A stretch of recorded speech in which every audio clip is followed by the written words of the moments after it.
대부분 사람들은 성공하려면 자신을 드러내야 한다고 믿습니다. 건강하다고 자랑하고, 잘 산다고 과시하고, 똑똑하다고 어필해야 성공한다고 생각하죠. 하지만 진짜 성공하는 사람들은 정반대로 합니다. 감춥니다. 가을을 재촉하는 비가 내리는 9월의 어느 저녁 한 아파트 복도에서 이상한 일이 벌어졌습니다. 15층에 사는 김할머니는 엘리베이터에서 이웃들과 마주쳐도 인사를 받지 못했습니다. 불과 한 달 전까지만 해도 모든 이웃이 반갑게 인사하던 분이었는데 말입니다. 12층에 사는 박할머니는 달랐습니다. 같은 엘리베이터에서 여러 이웃들이 괜찮으세요? 도와드릴 일 없나요? 라며 따뜻하게 말을 걸었습니다. 두 분의 차이는 단 하나였습니다. 감추는 것과 드러내는 것의 차이였습니다. 최근 한국노인상담센터 조사에 따르면 외로운 노후를 보내는 분들의 90%가 관계 과시를 했던 분들이었습니다. 도대체 뭘 감춰야 하는 거지? 이 질문의 답이 바로 오늘 영상에 있습니다. 60대 이후 누구나 겪게 될 관계의 위기, 이걸 모르면 외로운 노후는 피할 수 없습니다. 좋아요와 구독은 이런 소중한 지혜가 더 많은 분들에게 전해지도록 돕는 다리 역할을 합니다. 가족이나 지인분들과 공유하시면 모두에게 도움이 될 정보입니다. 인간관계의 진짜 비밀, 지금부터 차근차근 들려드리겠습니다. 첫 번째, 힘들면 힘들다고 말하세요. 왜 어떤 사람은 힘들다고 말할수록 더 많은 도움을 받을까요? 같은 몸의 아픔을 겪어도 누구는 혼자 끙끙 앓고 누구는 주변의 따뜻한 손길을 받게 되는 걸까요? 건강 문제 앞에서 보이는 작은 차이가 인생 후반기 관계의 질을 좌우합니다. 오늘은 같은 아파트에 사는 두 할머니 이야기입니다. 김할머니는 항상 씩씩해 보였습니다. 무릎이 아파도 괜찮다고 했습니다. 혈압약을 먹어도 나는 건강하다고 말했습니다. 아픈 내색을 하면 약해 보일까봐 걱정했거든요. 옆집 박할머니는 달랐습니다. 무릎이 쑤시면 요즘 계단 오르기가 힘들어요 라고 솔직히 말했습니다. 병원 갈 일이 있으면 혼자 가기 불안하네요 라고 털어놓았습니다. 겨울이 왔습니다. 눈이 많이 내린 어느 날 아침이었습니다. 김할머니가 현관 앞에서 넘어졌습니다. 손목을 다쳤는데 꽤 심했습니다. 하지만 평소 습관대로 괜찮다고만 했습니다. 도움을 청하는 법을 잃어버린 거였습니다. 박할머니도 같은 날 미끄러졌습니다. 다행히 크게 다치지는 않았습니다. 하지만 무서웠어요. 혼자서는 어려울 것 같아요 라고 말했습니다. 며칠이 지났습니다. 김할머니 집 앞은 여전히 얼음이 그대로였습니다. 누구도 도와주러 오지 않았습니다. 평소 괜찮다는 말을 너무 많이 들어서 정말 괜찮은 사람으로 여겨졌기 때문입니다. 박할머니 집 앞은 깨끗했습니다. 이웃들이 번갈아가며 눈을 치워주고 있었습니다. 평소 어려움을 솔직히 말했던 박할머니에게 사람들은 자연스럽게 손을 내밀었습니다.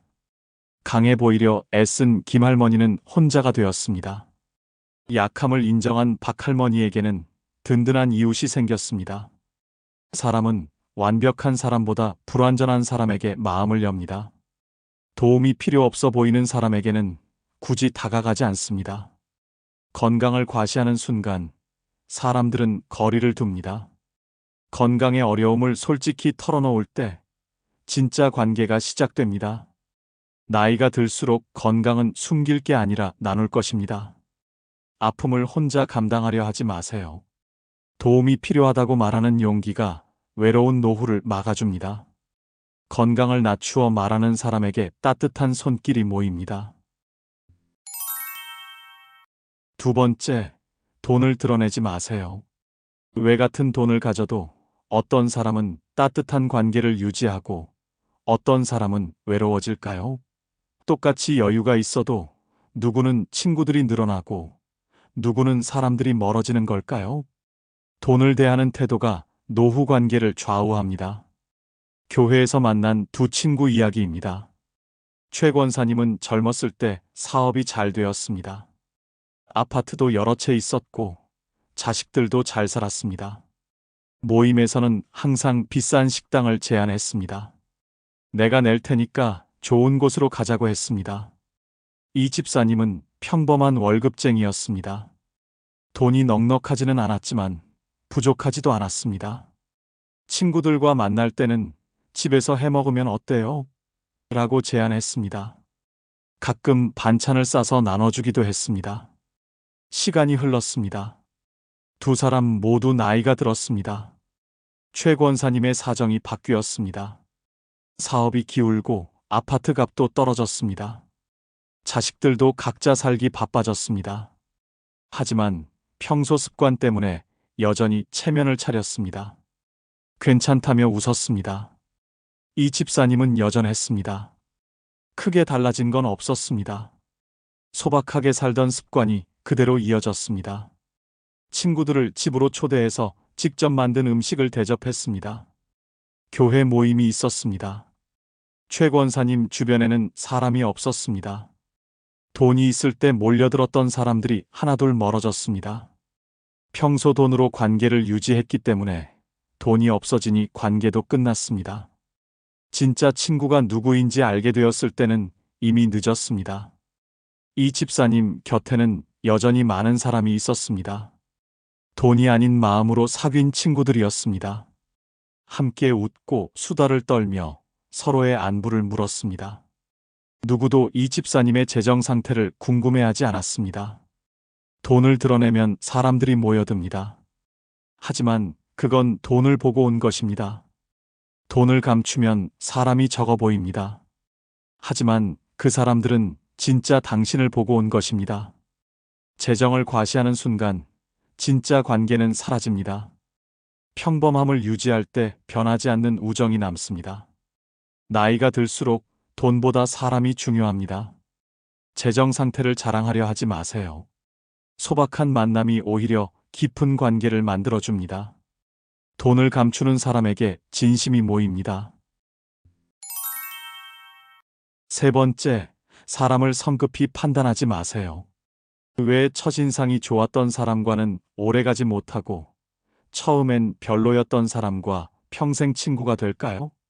같은 동네에 살면서도 누구는 진짜 친구를 만나고 누구는 겉모습에 속아 후회하게 되는 걸까요? 사람을 보는 눈이 노후 관계의 질을 결정합니다. 동창회에서 만난 두 친구 이야기입니다. 박할아버지는 사람을 빨리 파악한다고 자부했습니다. 첫 만남에서 옷차림과 말투를 보고 즉시 판단했습니다. 잘 차려입고 말을 유창하게 하는 사람을 좋아했습니다. 수수하고 말이 적은 사람은 시시하다고 여겼습니다. 김할아버지는 달랐습니다. 처음 만나는 사람에게는 시간을 두었습니다. 겉모습보다는 행동을 지켜보았습니다. 말보다는 그 사람이 어떤 마음을 가졌는지 천천히 알아갔습니다. 어느 날 동창회가 열렸습니다. 낯선 얼굴들이 섞여 있었습니다. 박할아버지 눈에 띈 사람이 있었습니다. 양복을 말끔히 차려입고 명함을 나눠주며 자신을 소개하는 사람이었습니다. 사업을 하고 있다며 자신만만하게 말했습니다. 박할아버지는 즉시 이 사람을 좋게 봤습니다. 김할아버지도 같은 사람을 보았습니다. 하지만 성급하게 판단하지 않았습니다. 그 사람이 어떻게 행동하는지 조용히 관찰했습니다. 식사할 때 서빙하는 분께 어떻게 대하는지, 나이든 동창들과 어떻게 대화하는지 지켜봤습니다. 몇 달이 지났습니다. 박할아버지가 좋게 본 그 사람의 정체가 드러났습니다.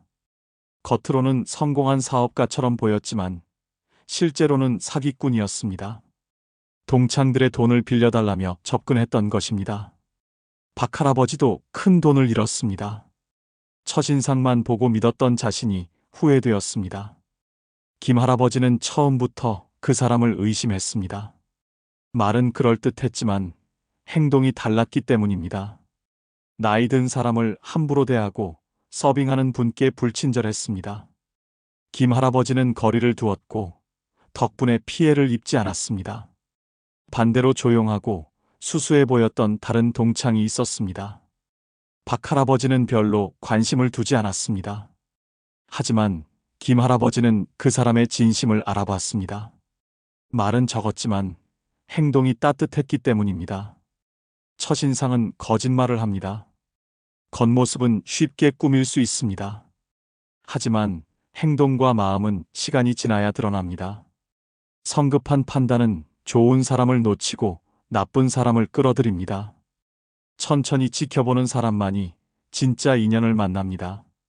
나이가 들수록 사람 보는 눈이 중요합니다. 첫인상에 속지 마세요. 시간을 두고 지켜보는 것이 진짜 친구를 찾는 길입니다. 사람을 천천히 판단하는 사람에게 좋은 인연이 찾아옵니다. 네 번째, 감정을 조율하세요. 어떤 사람은 화를 내도 관계가 더 깊어지고 어떤 사람은 한 번 화내면 사람들이 떠날까요? 같은 기분이 상해도 누구는 이해받고 누구는 외면당하는 걸까요? 감정을 다루는 방식이 노후 관계의 운명을 갈라놓습니다. 같은 경로당에 다니는 두 할아버지 이야기입니다. 정 할아버지는 성격이 급했습니다. 기분이 나쁘면 즉시 표현했습니다. 경로당에서 젊은 사람들이 시끄럽게 하면 바로 나가서 소리를 질렀습니다. 요즘 젊은 것들은 예의가 없다고 화를 냈습니다. 친구들과 화투를 쳐도 패가 안 나오면 짜증을 바로 드러냈습니다. 송 할아버지도 똑같이 기분이 나빠졌습니다. 하지만 다르게 행동했습니다. 화가 나면 잠시 자리를 떴습니다. 마음을 가라앉힌 다음에 돌아와서 차분히 말했습니다.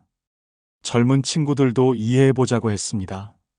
화투에서 저도 오늘은 운이 없네라며 웃어넘겼습니다. 여름이 무더웠던 어느 날이었습니다. 경로당 에어컨이 고장났습니다. 수리비가 많이 나온다고 했습니다. 모든 사람이 짜증이 났습니다. 더위에 지쳐 있었거든요. 정 할아버지가 먼저 폭발했습니다. 돈도 아까워하면서 우리를 어떻게 보는 거냐며 소리를 질렀습니다. 관리사무소 직원에게도 화를 냈습니다. 주변 사람들도 덩달아 흥분했습니다. 경로당 분위기가 험악해졌습니다. 송 할아버지는 답답했지만 참았습니다.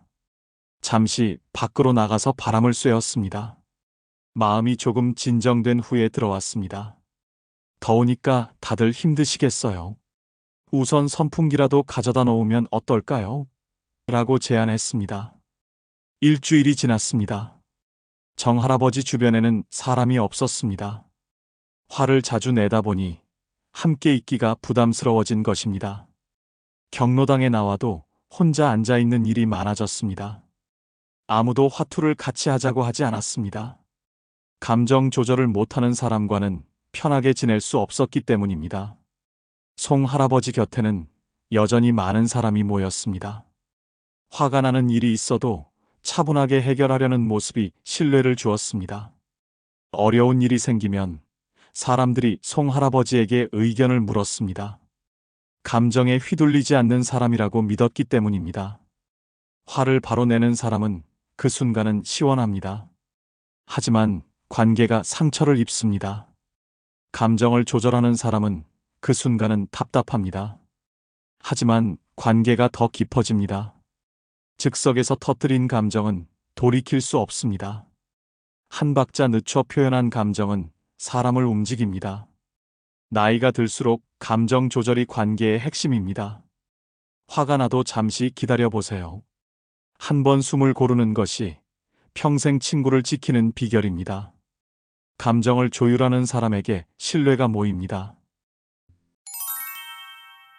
다섯 번째, 아는 것을 다 말하지 말라. 왜 똑똑한 사람일수록 외로워지고 말이 적은 사람에게는 사람들이 모일까요? 같은 지식을 가져도 누구는 선생님으로 존경받고 누구는 잔소리꾼으로 피해지는 걸까요? 아는 것을 말하는 방식이 노후 관계의 깊이를 결정합니다. 같은 동네 복지관에 다니는 두 할아버지 이야기입니다.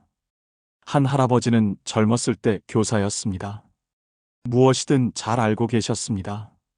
복지관에서 사람들이 모르는 얘기를 하면 즉시 나서서 설명했습니다. 그건 마리아로 시작해서 긴 설명을 늘어놓았습니다. 틀린 말을 하는 사람이 있으면 바로 정정해 주었습니다.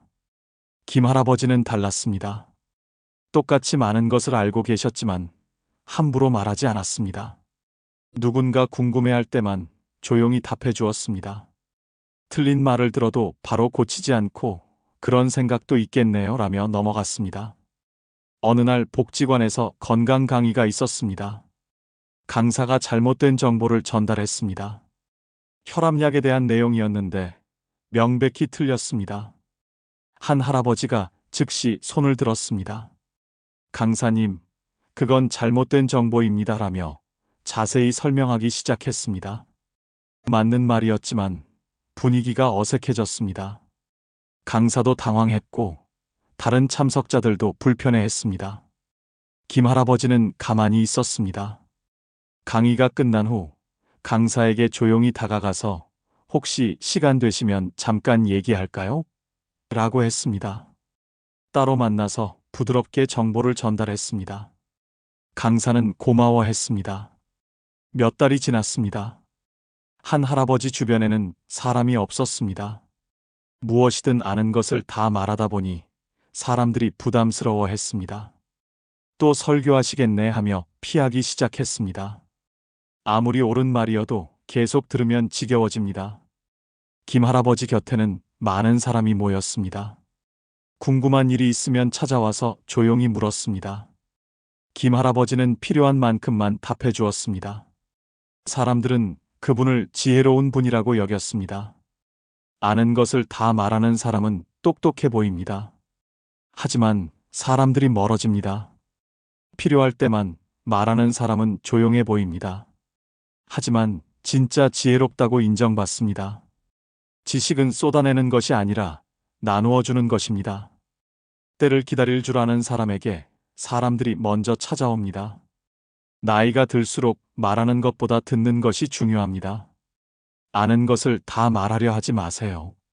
필요할 때 조용히 전해주는 것이 진짜 지혜입니다. 지식을 감추는 사람에게 존경이 모입니다. 이것이 어른으로 대접받는 마지막 5번째 지혜입니다. 오늘 5가지 지혜를 전해드렸습니다. 건강을 낮추어 말하고, 재정을 감추며, 사람을 천천히 판단하고, 감정을 조율하는 것, 아는 것을 다 말하지 말 것. 이것이 관계를 지켜내는 진짜 방법입니다. 현명한 사람은 보여주려 하지 않습니다. 감추고 기다립니다. 그래서 진짜 사람들이 모여듭니다. 꽃은 말없이 피어도 나비는 알아서 찾아온다는 말이 있습니다. 여러분도 꽃이 되시기 바랍니다. 과시하지 않아도 진심이 통하는 사람이 되시길 바랍니다. 관계는 쌓는 것이 아니라 지키는 것입니다. 오늘 배운 지혜가 여러분의 남은 인생을 더 따뜻하게 만들어주길 바랍니다. 구독과 좋아요, 알림 설정으로 더 많은 인생 지혜를 함께 나누어요. 소중한 시간 내어 시청해 주셔서 감사합니다.